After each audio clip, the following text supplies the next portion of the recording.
palavra o senhor deputado Plínio Salgado.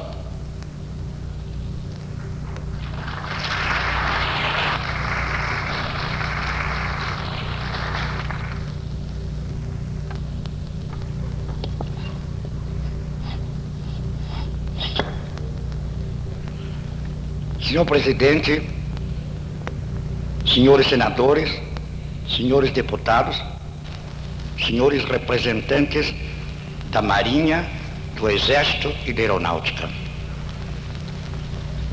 Mais do que o estudo da história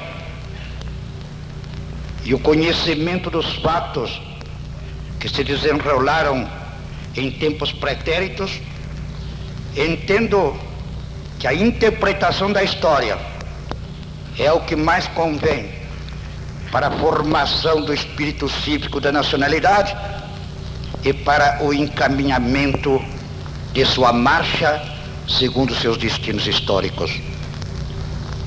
Tenho para mim que a história deve ser interpretada segundo os três fatores tomados unilateralmente pelos filósofos, mas que eu os conjugo numa só expressão. Há os que interpretam a história segundo as leis do determinismo materialista, condicionando os acontecimentos às circunstâncias anteriores que determinam novos fatos dos quais se geram outros. Há aqueles, como Carlyle, que põe na ação exclusiva dos heróis o comando dos acontecimentos históricos. Esses adotam o livre-arbítrio exclusivamente ou a interferência do homem na marcha dos fatos que se processam na história. E há finalmente aqueles providencialistas que colocam tudo nas mãos de Deus, como se Deus não tivesse dado liberdade ao homem para que ele colaborasse com sua ação nos desígnios da providência. Eu conjugo os três elementos e na apreciação da Guerra do Paraguai e dos fatos históricos brasileiros, entendo que operou o determinismo histórico baseado nas circunstâncias geográficas que poderemos hoje chamar geopolíticas. Entendo que houve a interferência direta do livre-arbítrio das nacionalidades americanas. E entendo também que acima do determinismo histórico e do livre-arbítrio operou a providência divina. A história do Brasil costumo eu dividi-la em três ciclos. O primeiro, o da expansão territorial, defesa da pátria no mar e avanço para o sertão desconhecido, com integração de novos territórios. O segundo ciclo será aquele em que houve a integração jurídica da nacionalidade.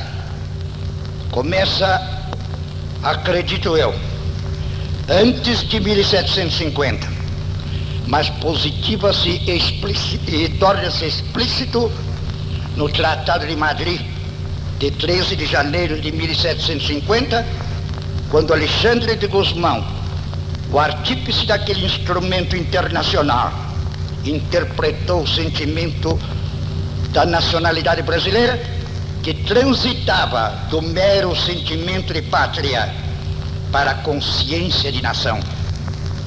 Daí por diante, integrado juridicamente o território, nós encontramos a semente da diferenciação dos grupos nacionais americanos dos da Europa, porquanto o artigo 3º daquele tratado reza que no caso de se empenharem em guerra no continente europeu, Portugal e Espanha ficavam isentas de lutarem entre si as colônias portuguesa e espanhola.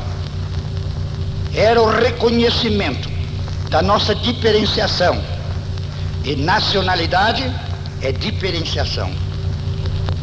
Daí por diante, consolidada a posse do nosso território pela aplicação do utis possidetis no direito internacional, nós começamos a elaborar a nossa integração política. A nossa integração política começa com os primeiros pruridos de independência, manifestados principalmente na Inconfidência Mineira, e posteriormente nos acontecimentos consequentes da decisão das Cortes de Lisboa de fazer o Brasil retornar à condição de colônia, quando já era um reino independente, ombro a ombro com Portugal.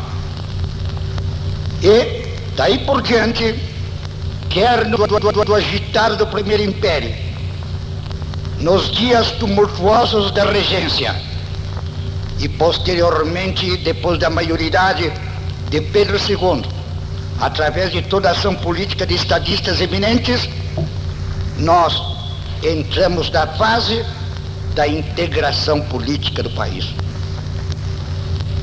O Tratado de Madrid, de 13 de janeiro de 1750, traz o germe do pan-americanismo, a consciência, portanto, da união dos povos livres da América, no sentido de marcharem para o objetivo comum de realizar uma civilização baseada na democracia, nas liberdades humanas. É daí que parte o sentido da solidariedade continental, que não se cinge apenas ao conceito de Monroe, quando se levanta contra as possibilidades da Santa Aliança, organizada pelo czar da Rússia, pela França, pela Áustria e pela França, declarando que a América é para os americanos e dizendo que em caso de agressão contra qualquer um de nós, todos os outros se levantariam para defender o agredido. Não. A doutrina pan-americanista tem também um sentido de preservação dos povos contra as ditaduras, contra os regimes absorventes e totalitários que suprimem as liberdades humanas, e por conseguinte há interesse de cada uma das nações americanas e de todas em conjunto no sentido de sustentar os princípios da democracia onde quer que eles estejam ameaçados. Criamos, nessa fase da integração política, um alto sentido nacional. Devemos ao Império, a figura magnânima de Dom Pedro II e dos altos estadistas que o rodearam, a formação dessa consciência política brasileira, que é exemplo sem par entre as nações da América, porquanto nunca nos perdemos nos pronunciamentos, nunca nos agitamos por interesses pessoais ou de caudilhos. Pelo contrário, as próprias forças armadas da nação têm dado constante exemplo da sua generosidade e da sua desambição, quando, interferindo em momentos graves da história para recompor o equilíbrio perdido da nação, imediatamente reintegra a nação no curso normal da democracia. Se formamos essa consciência de política interna, também o Império nos legou a tradição de uma política externa, que se encontra na raiz da Organização das Nações Americanas, que é genuinamente brasileira, ainda que se embeba nas inspirações de homens como Bolívar e aqueles que galoparam no peito do continente, fazendo ressoar os gritos de liberdade e de democracia no Novo Mundo. O Brasil, na política exterior, foi durante o Império um país altamente imbuído de ideias realistas. Não nos perdemos como nos temos perdido ultimamente em considerações de qualquer outra ordem que não seja a da sustentação da democracia do Novo Mundo e da defesa nacional. A política do império, com raízes remotas no reinado de Dom João VI, com raízes talvez mais remotas na guerra do século XVII contra os holandeses, a política do império sempre condicionou a linha da política exterior aos interesses da defesa nacional. E não pode haver em nosso tempo outra linha, porquanto nós temos visto que a Organização das Nações Unidas tem se conformado com fatos consumados que atentam contra os princípios pelos quais foi fundada. Excluída, portanto, a ideia ética ou jurídica do convívio internacional, resta-nos uma só linha de política exterior. Aquela linha que nos leva à defesa do nosso território, da nossa soberania, contra tudo aquilo que pode ameaçá-la em determinadas circunstâncias históricas. A Guerra do Paraguai está inserida na linha desta política. É a mesma linha traçada quando tivemos de intervir no Prata, quando tivemos de libertar o povo argentino da ditadura de Rosas. É a mesma linha política adotada na província cisplatina, hoje o estado do Uruguai, tendo em mira restituir a liberdade e a democracia ao povo que delas estava expoliado. A Guerra do Paraguai começa com a agressão de Francisco Solano Lopes. Este homem, ao qual não se pode negar qualidades de patriota, era, entretanto, de uma ambição desmedida. Logo que assumiu o governo, em 1862, pôs todo o seu empenho em armar aquele país. Em 1864, o Paraguai era uma potência militar, com 64 mil homens armados e preparados para qualquer emergência, com uma marinha de guerra constante já de 14 navios, aos quais seriam juntar outros encomendados no princípio do conflito com as 3 nações aliadas.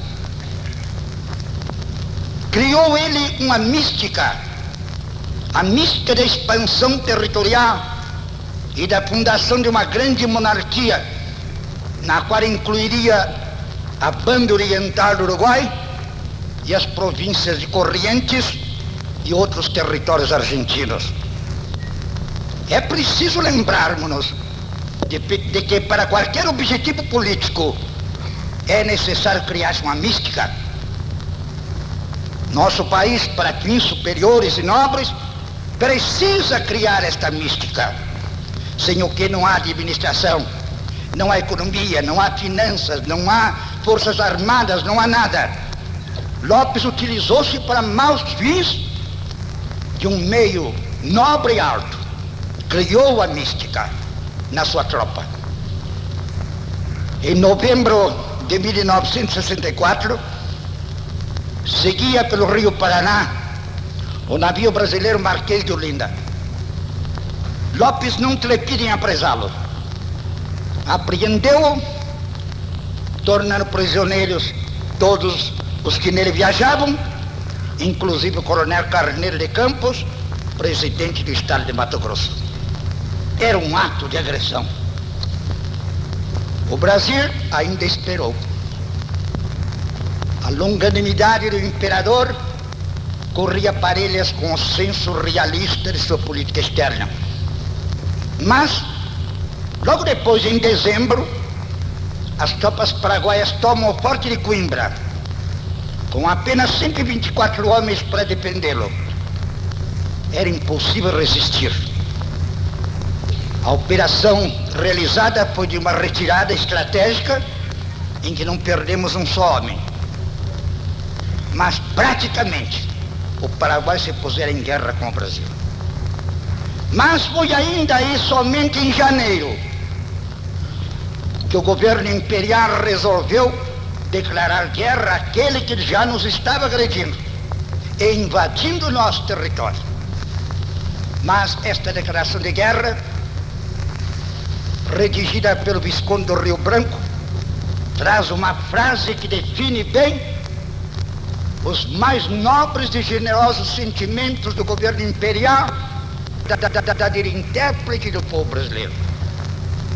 Diz o Visconde do Rio Branco nessa nota: o governo imperial defenderá sua dignidade e seus direitos, repelindo o agressor, mas não confundirá a nação paraguaia com o governo que a infelicita e a leva para uma aventura de tristes consequências.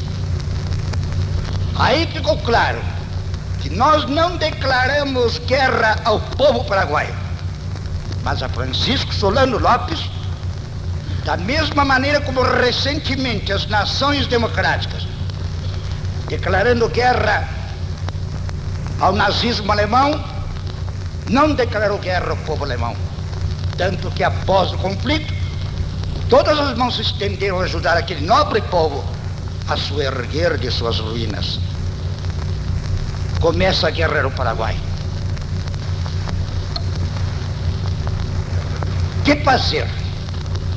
Preliminarmente, bloquear Francisco Solano Lopes para evitar que descesse pelo Paraná a Bacia do Prata.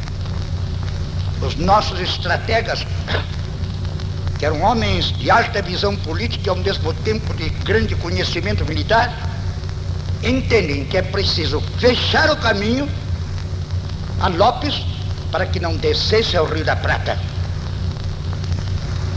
É o almirante Tamandaré, o incumbido desta operação. Encontra-se comandando a esquadra brasileira. Designa o comandante Gobensouro para subir o rio e ir com 8 navios de guerra brasileiros deter os passos do caudilho. Logo depois, envia de Montevidéu mais 3 navios, um em que ia o almirante Barroso, incumbido de assumir o comando geral da esquadra. Era o navio Amazonas, a fragata Amazonas, navio pesado, navio de rodas, que iria encontrar grandes dificuldades nos baixios e bancos de areia daquela grande bacia fluvial. Ia acompanhado por mais 2 outros pequenos navios, e chegando em Goia, assume o comando geral da esquadra. Inicia a marcha rio acima. Já Corrientes, cidade argentina, estava tomada pelas tropas paraguaias. Em conjugação com as forças do general Palmeiro, consegue-se tomar Corrientes. Tomar a Corrientes, Lopes fica enfurecido e resolve destruir a esquadra brasileira, acrescida de mais 3 navios aliados. É nessas condições que, encontrando-se a nossa esquadra no ponto em que o pequeno riacho, que justamente por ser pequeno era chamado Riachuelo, encontra-se com as águas do Grande Rio, pouco abaixo de Corrientes, é ali que se encontra a nossa esquadra. Diz uma testemunha ocular: que os nossos navios dir-se-ia serem uma serpente de 1.800 metros, 1,8 km de extensão, alinhados naquele ponto. Eis que se chega a 11 de junho de 1865, domingo da Santíssima Trindade, o dia que amanhecer enevoado, pouco a pouco se ilumina por um céu azul. É um dia de glória, como que a natureza, naquele frio de 10 graus centígrados, quer se engalanar para o triunfo das nobres ideias libertadoras de um povo verdadeiramente democrático.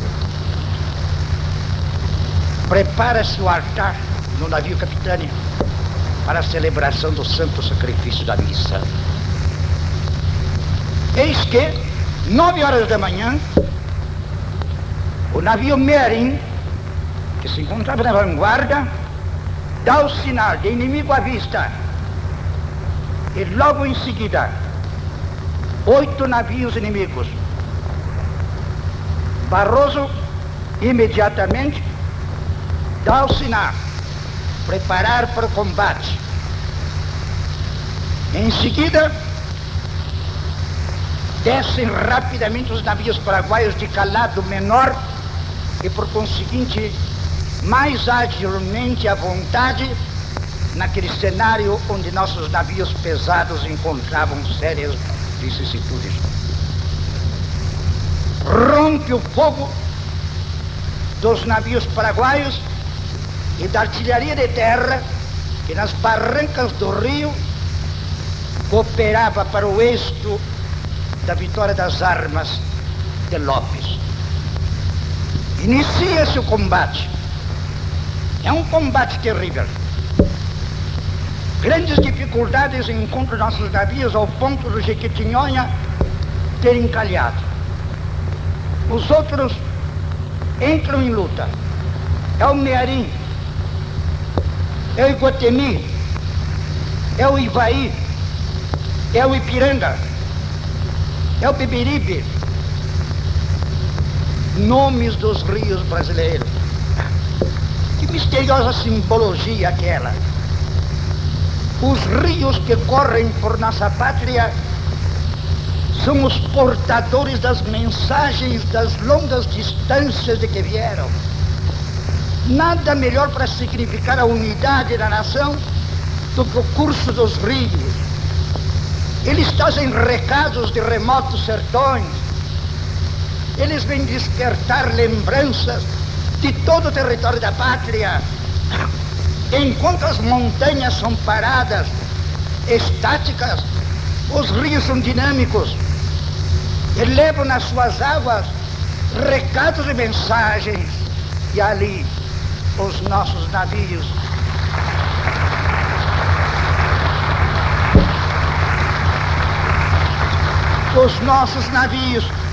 têm os nomes dos rios brasileiros e a capitaneá-los o maior dos rios, o Amazonas, nome da fragata Capitânia.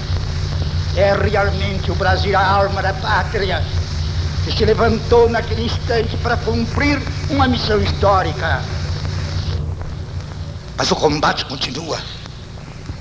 De terra, a artilharia rebomba. Ao alcance da fuzilaria das barrancas, caem patrícios nossos, respondem fortemente à agressão. E Barroso manda então um sinal que diz: sustentar o fogo, que a vitória é nossa. Sustentam. Entre os episódios que mais calam na memória dos brasileiros se encontra o do navio Parnaíba. Como que foi o ponto culminante da batalha? Foi o ponto mais alto do sentimento nacional. Dera-se abordagem entraram os paraguaios a lutar corpo a corpo, com arma branca, contra os nossos. Eis que um oficial arranca a bandeira brasileira do mastro, desce-a. Nesse instante, como que todo o sentimento brasileiro se acrisola no coração dos bravos militares que ali estão. Exército e Marinha estão unidos, porque o contingente do comandante Bruce leva soldados do Exército em número de 1.200. Unem-se à Marinha, que sagrado exemplo para nossos dias, em que tanto necessitamos a união das três armas no nosso país.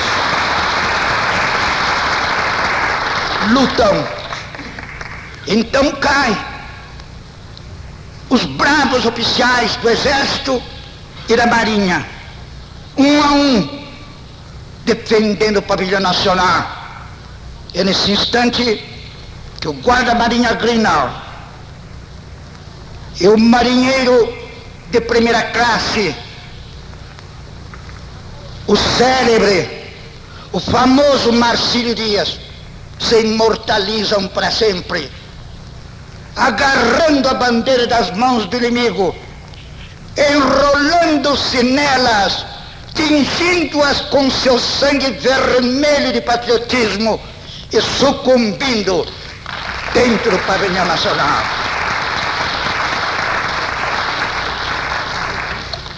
Pouco depois,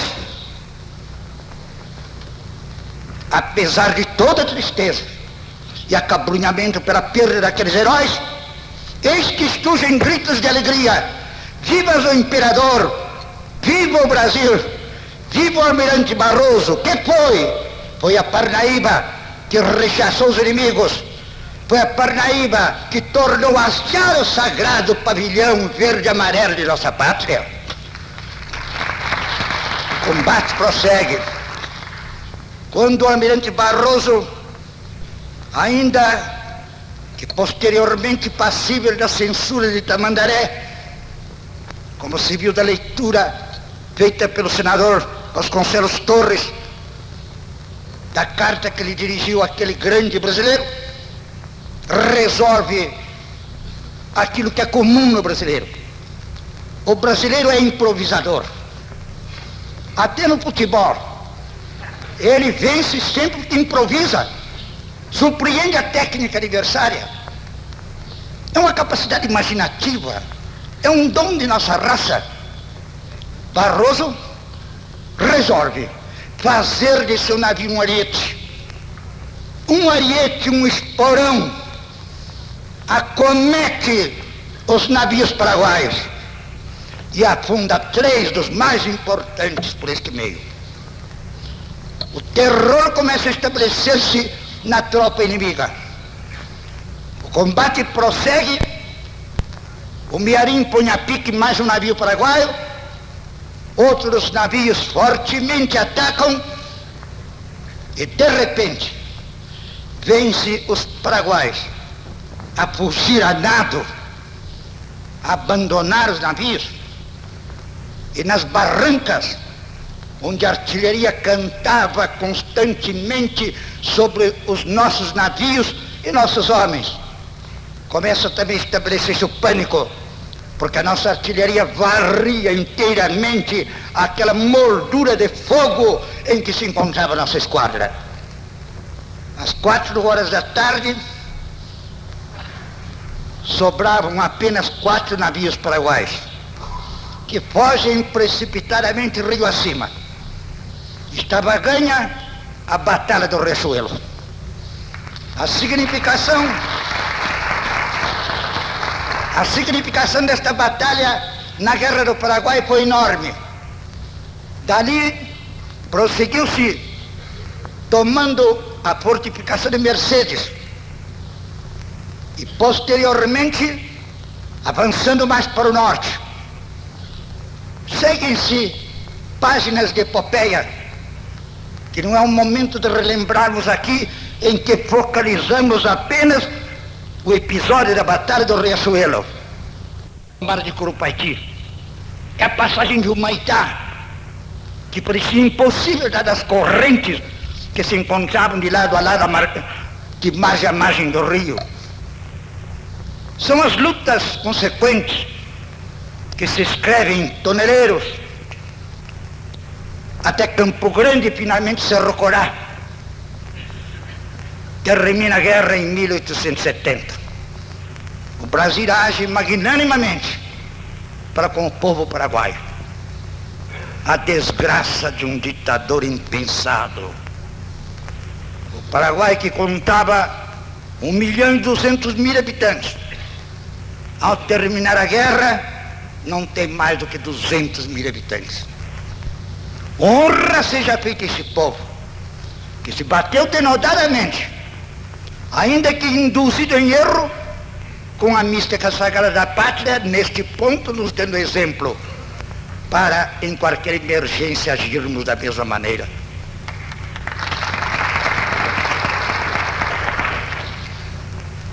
A política do império continua, seguindo aquela linha que nos vinha de tempos remotos. Herança dos portugueses. Esses grandes colonizadores e políticos, estadistas, filósofos da história, intérpretes dos destinos das pátrias, por eles criadas, vêm de tempos remotos. Neste momento em que o Congresso Nacional rende homenagens à nossa Marinha de Guerra, o meu sentimento, transformado em emoção, faz-me ver noite da história, como que esbatidas ao luar da permanente recordação as nossas façanhas marítimas. Elas têm raízes, elas têm tradição, elas são castiças, elas vêm desde os tempos das batalhas na guerra holandesa, ela vem dos tempos em que os pliques e canhoeiras franceses e ingleses empreendiam a invasão e domínio de nossa terra. Como que vejo ao luar desta recordação as figuras de Gaitrouan, de Cavendish, de Klerk, Mendes Sá, Estácio de Sá. Como que vejo nos nossos mares austrais percorrerem nossos navios desde o tempo da colônia e depois do império, afirmando a soberania da pátria, afirmando o ardor dos brasileiros em defender sua terra e seus princípios. Ah, naquele tempo éramos grandes, respeitados. Nossas esquadras desciam para o sul para impor ordem no Rio da Prata. Não havia ninguém que discursasse em nome de princípios que só existem na boca dos demagogos.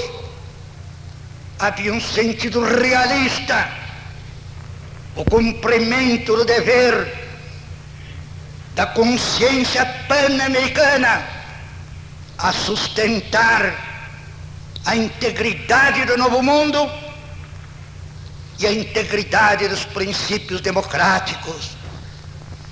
Ó marinheiros do Brasil, soldados do mar, quando estive por motivos políticos preso na fortaleza de Santa Cruz, eu escutava o mar bater nas pedras e entrar pelas casamatas com ribombos oceânicos. E escrevi um poema, o poema da fortaleza de Santa Cruz, em que procurei reviver toda a glória militar do Brasil. A vossa glória, marinheiros do Brasil, a glória de vossos irmãos de terra, e já agora de vossos irmãos do ar. O conde de Lippe, nos fins do século XVIII, introduziu, com a reforma do exército português, um costume altamente significativo. Ali naquela fortaleza, de hora em hora, um sentinela gritava: sentinela alerta! E outro, nas sombras da noite, com a cabeça coroada pelas estrelas, respondia: alerta estou! E eu então nesse poema disse: grita, sentinela, grita bem alto, repetidamente, para despertar nossa pátria. Que o teu grito vá além de nossas montanhas, de nossas cordilheiras, de nossos rios, a dizer que Caxias está vivo, que Tamandaré, Barroso estão vivos, e tão vivo o Brasil. E tão vivo o Brasil como seus heróis do passado, na consciência dos militares de nosso país e na consciência do povo brasileiro. Sejam estas palavras da minha suprema homenagem no centenário da Batalha do Riachuelo às 3 Forças Armadas do Brasil, e no caso particularmente a nossa Marinha de Guerra, para que, gritando sentinela alerta, cada brasileiro em cada rincão de nossa pátria se sinta com a responsabilidade pela defesa dos direitos, da liberdade, da democracia, da soberania, da honra e da dignidade do Brasil, com a responsabilidade de responder: alerta estou!